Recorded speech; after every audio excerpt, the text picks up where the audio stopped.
Good evening, everyone. Those here and connecting online. So let's settle into our Thursday evening with a warming meditation. So taking this time to allow ourselves to settling into that present moment,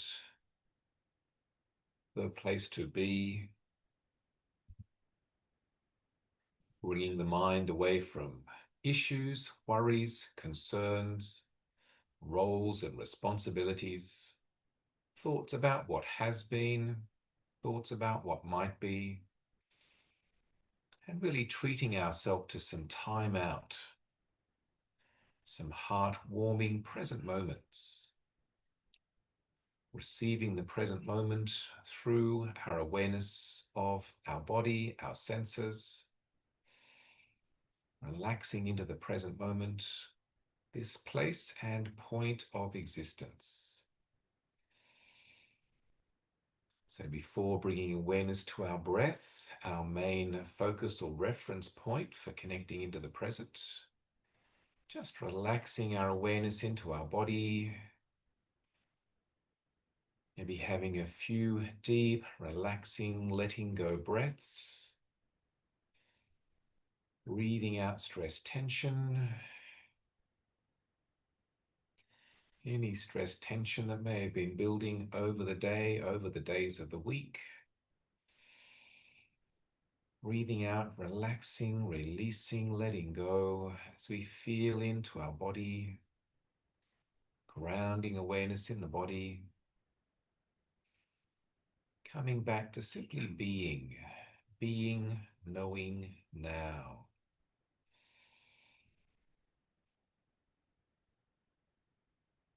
Feeling our body sitting here and checking in on a few sensory experiences. Sense of touch, feeling the touch of our feet connecting with the floor, helping us feel grounded, connected, stabilized, feet against the floor.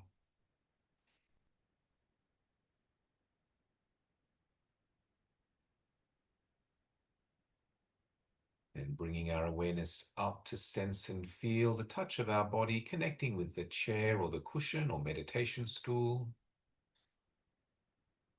helping us to feel supported, the chair, the cushion, the stool, sensing and feeling that contact sensation.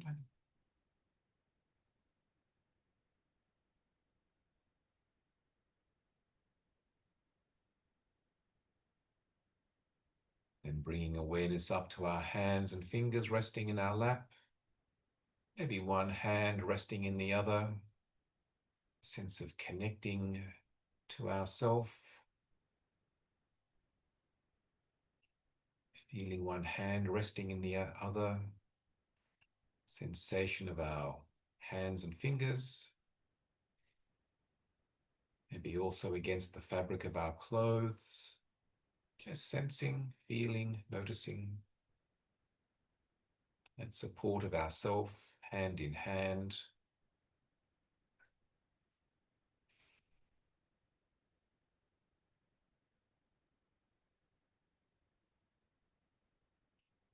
Then bringing our awareness up to our shoulders, a place where stress tension collects. So giving ourselves a moment to sense and feel into our shoulders, noticing how they're feeling. If they do feel tense, tight, then mindfully relaxing them, allowing them to hang naturally without disturbing the uprightness of our back.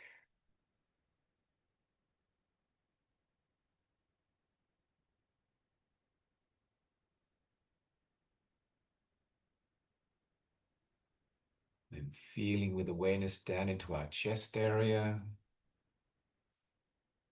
noticing and feeling our chest area, relaxing that area of any tension, tightness, so we can breathe freely.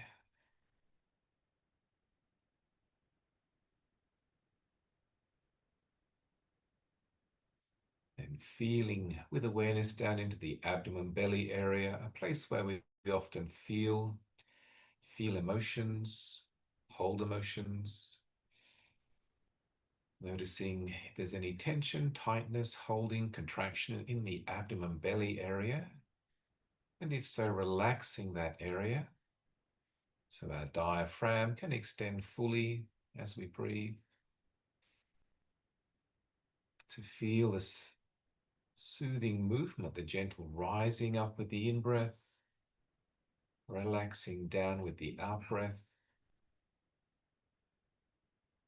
Just letting our body find its own natural rhythm and process of breathing through that rising, relaxing, rising, relaxing, nourishing our being, mind, body, and being through that gentle movement.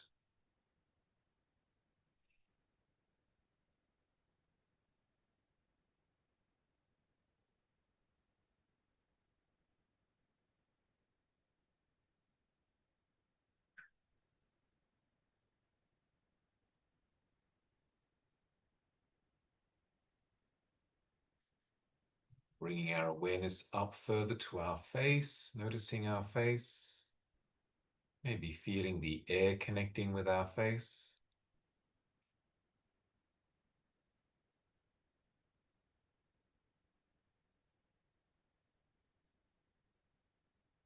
Then shifting awareness to the sense of sight and seeing as we perceive some degree of light coming in through the closed eyelids. Perception of lightness, brightness, color, a patterning, or just a blankness. Simply seeing that sensory experience, just seeing.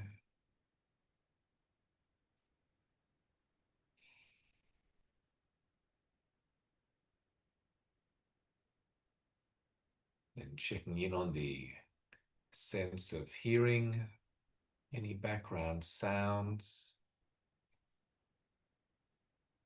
Not many sounds at this time of the evening.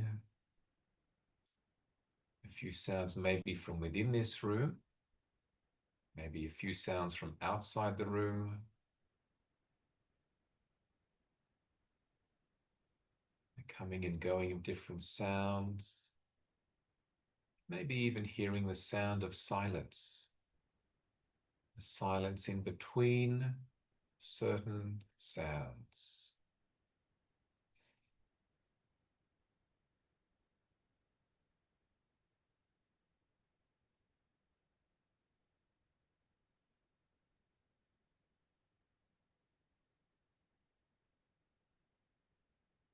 And then mindfully checking in on the last two physical senses, the sense of smell and sense of taste.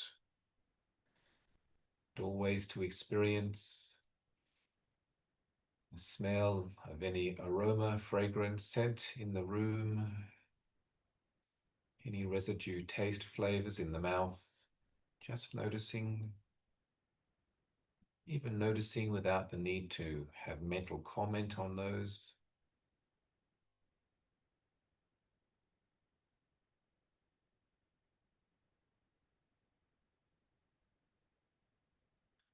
And if any thoughts do occur, we can recognize them simply as another sense, the mental sense of thoughts.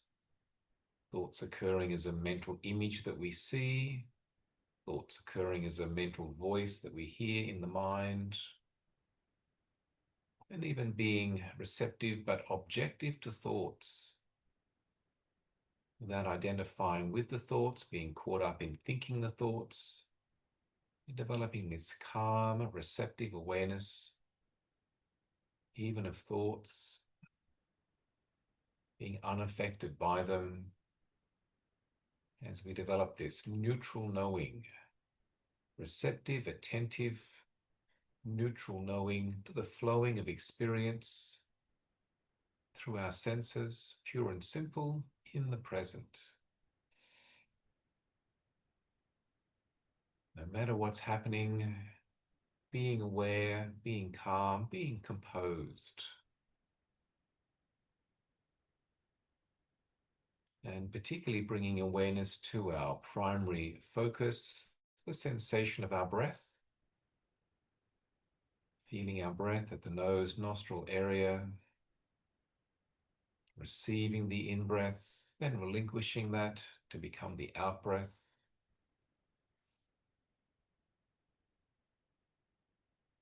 Our primary or main focus for the next while, just noticing the breath. In the background, there may be a few other sensations occurring in the body. Some subtle background sounds, the subtle light coming in through the closed eyelids. Maybe even the sight or sound of a few thoughts that come and go. Primarily just noticing each breath, each soothing, therapeutic, life-giving breath. Mindfulness of the breathing, each breath bringing life to the body and alertness and awareness to the mind. Breath by breath, moment by moment.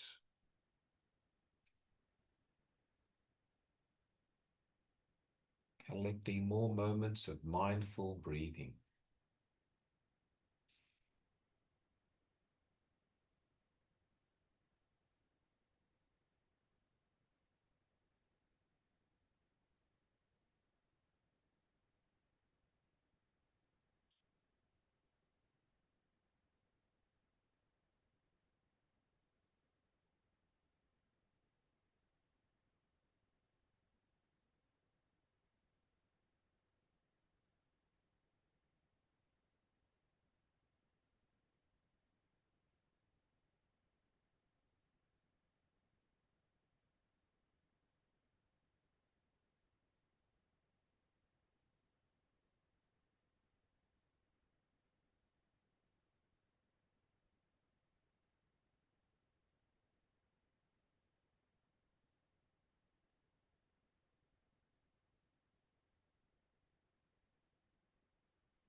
Please help yourself to some tea biscuits if you wish.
So does anyone do any art or craft?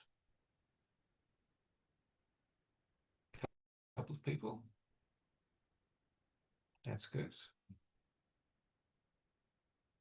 I think we'd be happier as a humanity, um, individually and globally, if more people did more art and craft,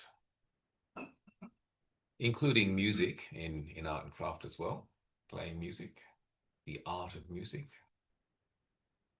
It's interesting that we begin as children, and before we're writing words, we're often drawing pictures, doing some sort of art. Maybe our parents don't know what it means, but we know what it means. Some sort of art. And so most children will be doing some sort of art, which then also, when they get to school, becomes craft as well. But strangely and sadly, that when we become adults, often few people do continue with the art and the craft. And yet it's nourishing for one's being. It's, expressive, it's creative, it's meditative, it's very therapeutic, hence even art therapy, art as therapy, and therapeutic art. And certainly from my limited understanding of neuroscience and from a very simplistic approach to neuroscience, where thinking is more to do with the left side of the brain, the logical linear thinking side. The right side of the brain is more to do with that sort of body, somatic sensing, and therefore feeling, because we feel in our body, we feel emotions in the body. And then also being artistic and creative is part of that feeling expression. So that often you see that people that are quite artistic, again, which may be fine art or music, they're often left-handed because it's the right side of the brain dominating, which then looks after the left side of the body. Left side of the brain looks after the right side of the body. But I think that again, the overemphasis on the left side, the thinking side, creates limitations. And certainly the left side is what produces a lot of stress, overthinking things. So being able to connect into something that's an art and a craft can nourish one's being, as well as the process. So it's not just what is created, but it's the process of creating, which takes time. And so in the time that it's occurring, one's developing patience and commitment and focus, even a sense of letting go of the outcome as well. So that it's more about the activity than the outcome result. And maybe that's where real art occurs. It's not sort of done for, okay, I want to produce something great and it's all about the outcome, but it's the engagement, the activity, the feeling, the flow, the joy of that expression, that interaction, that engagement. I certainly, when I was a child, did plenty of art and craft, both at home before going to school, or being 5 and going to school, and going to school. Did lots of art and craft as well. Enjoyed doing that. We didn't have a TV at home, so we were really into doing our art and craft at home, drawing and painting and making things, even learning how to sew, learning how to stitch, learning how to knit, learning how to crochet. And in many ways, there's a metaphor there for even the practice of meditation.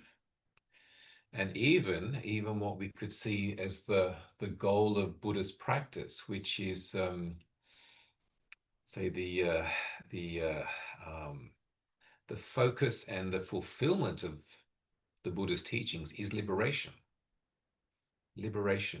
enlightenment, the emancipation or freedom of the mind from clinging and grasping, from aversion and anger, from confusion and delusion, and that peace that comes from the mind that's liberated, that's free. But in a way, it becomes a craft as well.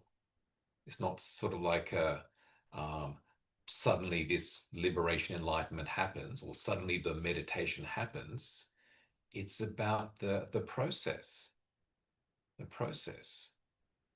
And in a way, it's like our meditation this evening. We sat here, and sure, there's the idea of enabling some calm and some clarity, some peace of mind, but it's about being with each breath.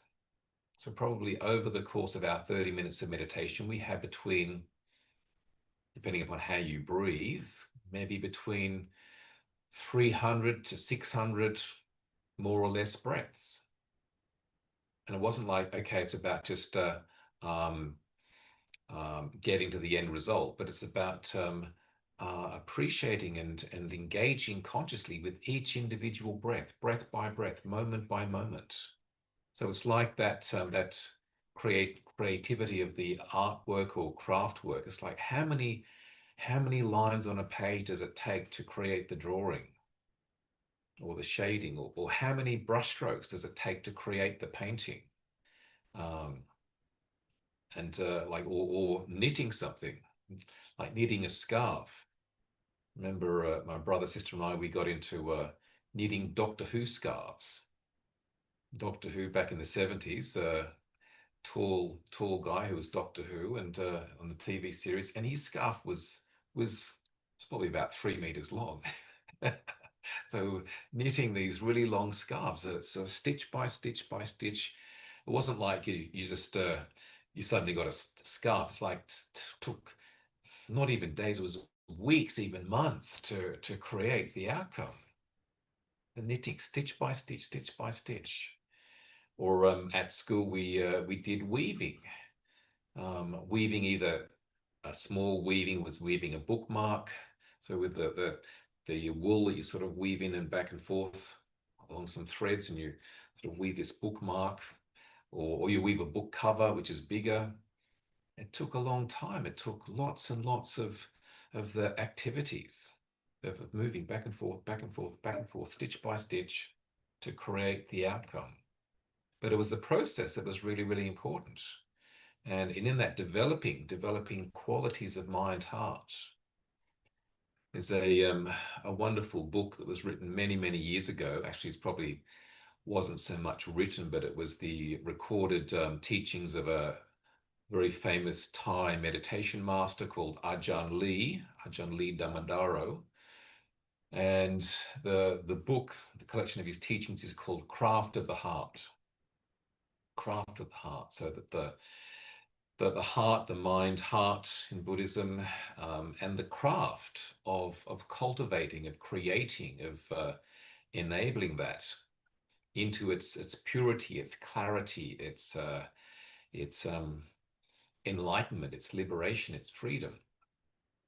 And probably coming from the Buddhist word, the Pali word for meditation, which is Chitta Bhavana. Chitta Bhavana, so Pali word. The Chitta translates as mind or heart, mind, heart. And Bhavana means cultivation or creation or craft. And so the meditation is the craft of the heart. And so that, and this is enabled breath by breath, moment by moment. It's not like you just go down the shop and buy your meditation or buy your enlightenment, which you can. I can buy a scarf, I can buy a bookmark. I don't have to work at doing it myself. But there's something that's extra special in doing this ourselves, in cultivating many, many qualities. And certainly meditation and liberation of mind, is not something that you can buy or that someone else can do for us. We need to do it in and of itself. And therefore, no one can take it away from you. It's something totally, totally personal.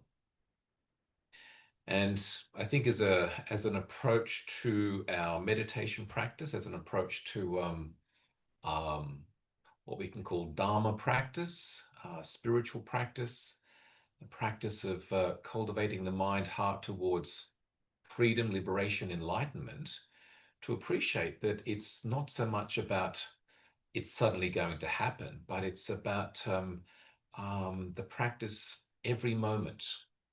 Every moment, every moment is special. Every moment is an opportunity to be aware, be mindful, be present, not be caught up, not be caught out, not be distracted, not be disturbed. Be there aware. And so each mindful moment, like each mindful breath, then is part of the process leading towards that growth or that cultivation or that creation of the freedom that we may be sort of aligned towards. So breath by breath, moment by moment. Ajahn Chah would talk about the idea of drips of water going into a bucket. It might be a tap that's leaking. You think, oh, it's only a little leak. Don't worry about it. It'll just drop on the ground, run away. But if you put a bucket under the tap, you can collect the water, and in time you've got a bucket full of water which you can go and water a plant with or a tree with. That's useful. Not letting it sort of run away. So even just a little drop, a little drop, a little drop has importance. And so with our meditation practice, in the meditation, every breath in every moment is important. Can I bring awareness to this? Can I be freeing the mind from thinking, wondering, worrying, stressing, planning, confusion in each moment?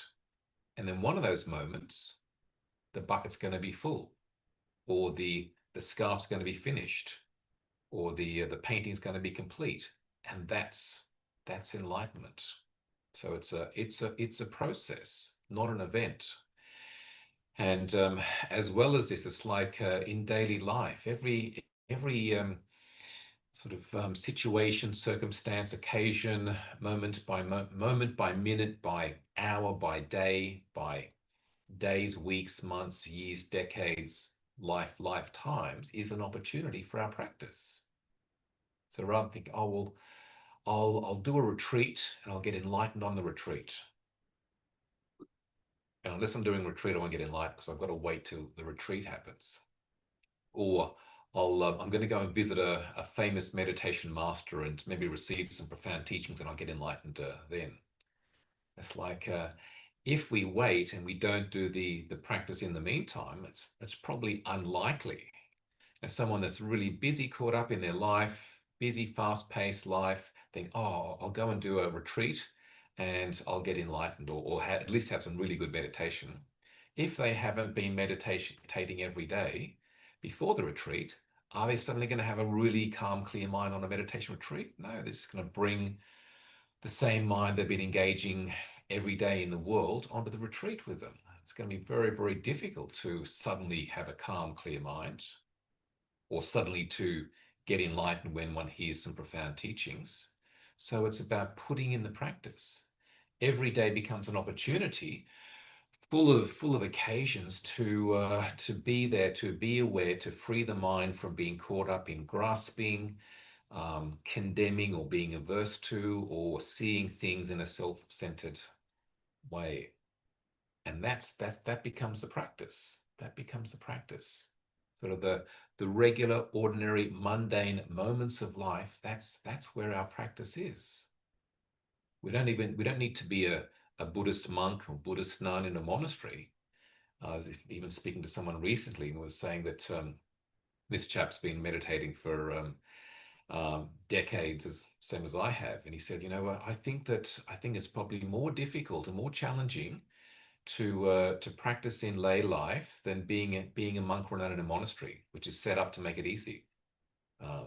But often it's so easy, they miss out on opportunities to exercise patience, exercise letting go, exercise forgiveness, exercise dealing with stuff you don't want to have to deal with. So it's like in lay people in the world, um, plenty of opportunity to engage our mind into this process of this moment. Can I make it this moment my mind um, and an aware and awakened, a peaceful, present mind that is a moment of even liberation in my mind in this moment, collecting these moments of freedom, these moments of peace, these moments of being mindfully present. And then one day, one of those moments, there'll be, oh, the mind is totally free. Liberation, enlightenment, because of all the many moments that have been happening over the course of however long, probably years. But it's more likely to happen like that than say thinking, oh, it'll happen just by trying to sort of go on a retreat and make it all happen at once. It's a process. Life is a process. And that's where every moment becomes meaningful and a possibility for being a bit more at ease, a bit more mindful, a bit more clear-minded, a bit more calm, a bit more kind, a bit more compassionate, a bit more aware, a bit more free, moment by moment. And that's what the spiritual practice is. So part of this could be even whilst doing some artwork, being very patient and very persistent and doing the art, doing the craft at home on a dark, rainy night, rather than sort of swiping left or right. Well, I can just go, okay, I'm just going to sew left and right, some cross stitch as a meditation. Wonderful. Great joy. I actually took my art and craft into the monastery, and forest monks, they're really into making things. So apart from making one's own robes, sewing your robes, dyeing the robes, but also crocheting. So I was crocheting pouches to put different things in, sewing shoulder bags, carving bamboo to, and then binding bamboo in a particular way to make a bowl stand, making big umbrellas that we'd used for in the rain, but also as a hang them on a line between two trees and put a mosquito net around. They become like a tent you sleep under. So making lots of things, and which very much a meditative process. So I highly encourage you to, yes, the art and craft of meditation, cultivating the mind, but also doing some art and craft at homes as well.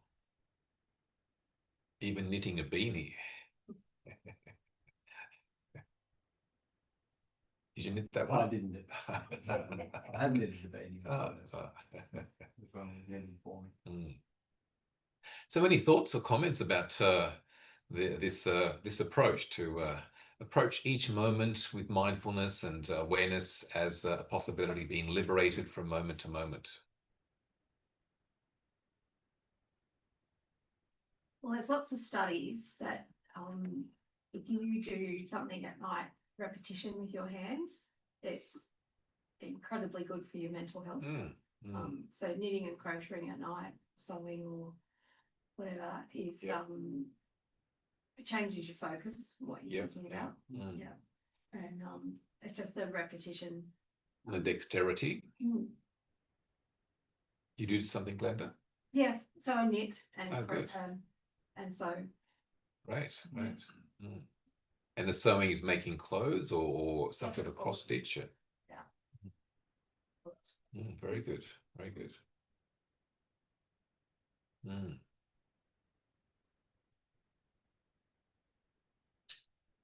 I could see weaving as a meditation. I do? Weaving as a meditation. Yeah. Because it's like,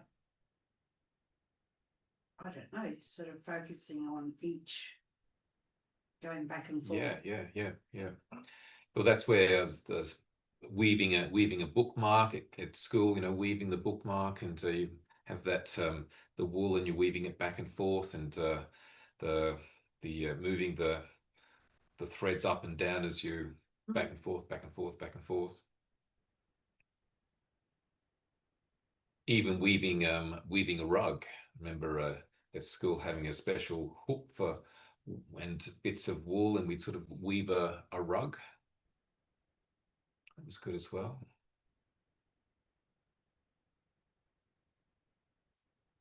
Meditation itself is said to be more of a right brain activity, because again, we're being aware of the body and the breath and having a break from the left brain thinking mode.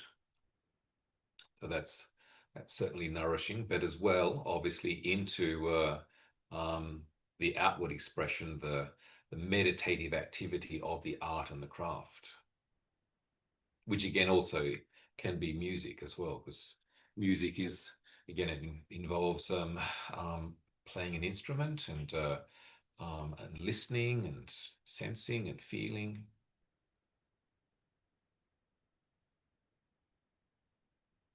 I do some woodwork, and sometimes I think it's boring, and I think that can be an advantage in a world where the message is never, you don't need to be bored. You can always be doing something.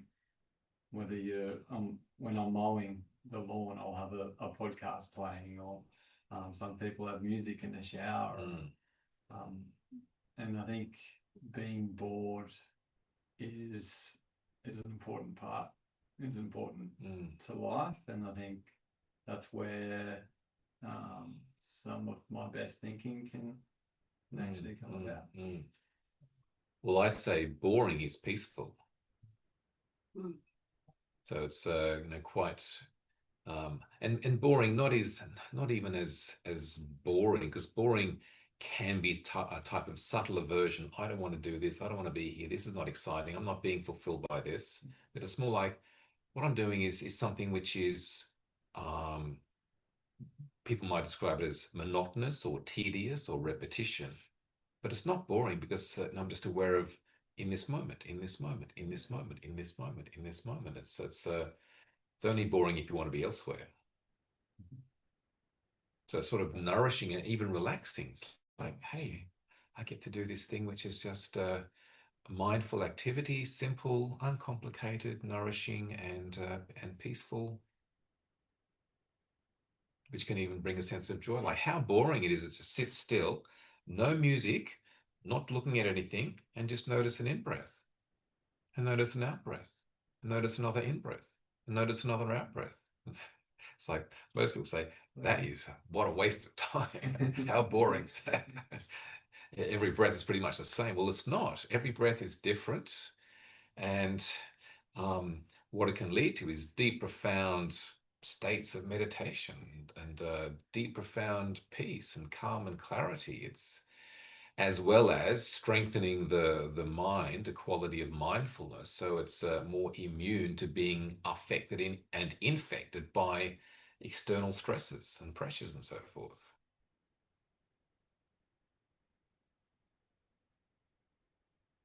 Any other thoughts or considerations? I'm trying to work out a way to trick myself into meditating more frequently, just for short periods, because I play guitar not very well all the time, and I only really started getting really good when I had one near at hand all the time, because there's a saying that guitar in the case doesn't get played. It's true. Yeah, when yeah. it's one right there near where you're sitting, and some song comes into your head, you just pick it up, play for it, maybe 10 minutes, Sure. and put it down.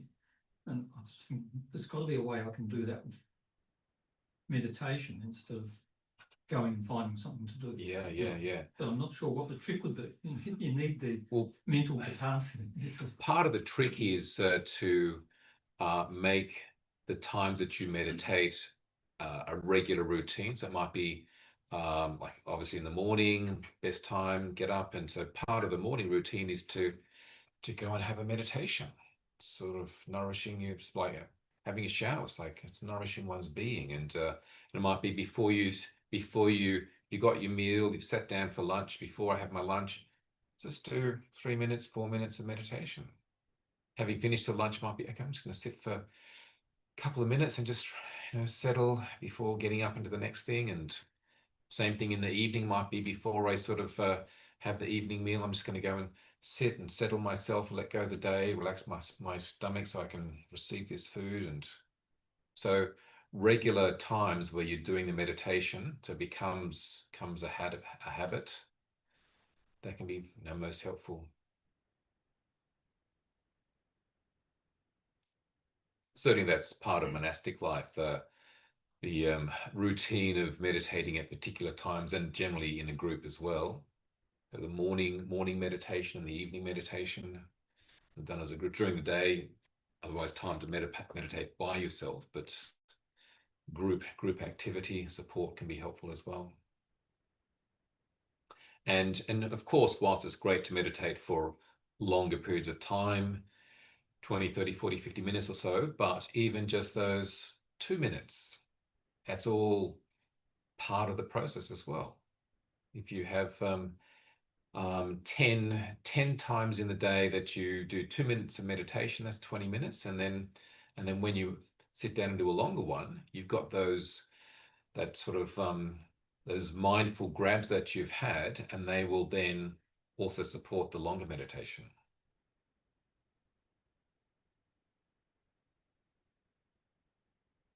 I think by doing that too, I mean, like you said before, eating or after eating, it helps you physically, like with your digestion and yeah. Exactly. Yeah. So you're more likely to eat mindfully in a meditative way, seeing the food, smelling the food, then the tactile sensation of the food, the chewing of the food, the tasting of the food, swallowing of the food as a whole sensory experience, if you've done a minute or two of meditation beforehand. It's even like bringing that approach to life. So mindful of various activities, and even like in every moment, can I bring that mindful mode of mind, that mindful mindset to whatever I'm doing? Walking to the car, driving in the car, getting out of the car, walking to a building, talking to somebody, whatever, just done with awareness. That's the practice. Many, many, many, many collected moments of mindfulness.